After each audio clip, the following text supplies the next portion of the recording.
ফিলিস্তিনের গাজা উপত্যকায় ইসরায়েলের সামরিক অভিযান ব্যর্থ হয়েছে বলে দাবি করেছেন ইসরায়েলের সাবেক প্রধানমন্ত্রী ও বিরোধী দলীয় নেতা ইয়াইর লাপিদ। বৃহস্পতিবার সামাজিক যোগাযোগ মাধ্যম এক্সে এই দাবি করেন। ইসরায়েলের প্রধানমন্ত্রী বেনিয়ামিন নেতানিয়াহুকে গাজায় শিগগিরই অভিযান বন্ধের আহ্বান জানিয়ে তিনি বলেন, গাজায় ইসরায়েল যা করছে তা আর কাজ করছে না।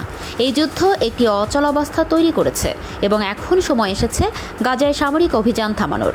যখন কোনো কৌশল ব্যর্থ হয় তখন তা পরিত্যাগ করতে হয়। 2023 সালের 7 অক্টোবর ইসরায়েলের ভূখণ্ডে ঢুকে অতর্কিত হামলা চালায় গাজা উপত্যকা নিয়ন্ত্রণকারী সশস্ত্র যোদ্ধারা। এলোপাতাড়ি গুলি চালিয়ে 1200 জনকে হত্যার পাশাপাশি 251 জনকে জিম্মি হিসেবে ধরে নিয়ে যায় তারা। এই হামলার জবাব দিতে এবং জিম্মিদের মুক্ত করতে ওই দিন থেকেই গাজায় অভিযান শুরু করে ইসরায়েলের প্রতিরক্ষা বাহিনী।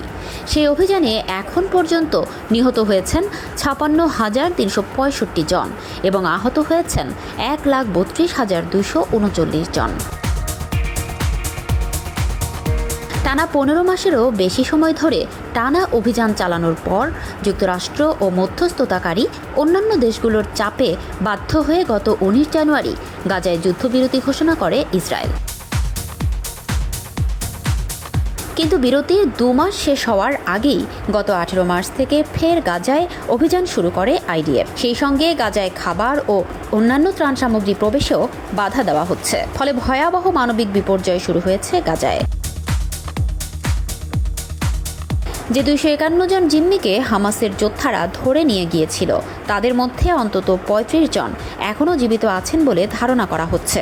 সামরিক অভিযানের মাধ্যমে তাদের উদ্ধার করার ঘোষণা দিয়েছে ইসরায়েল।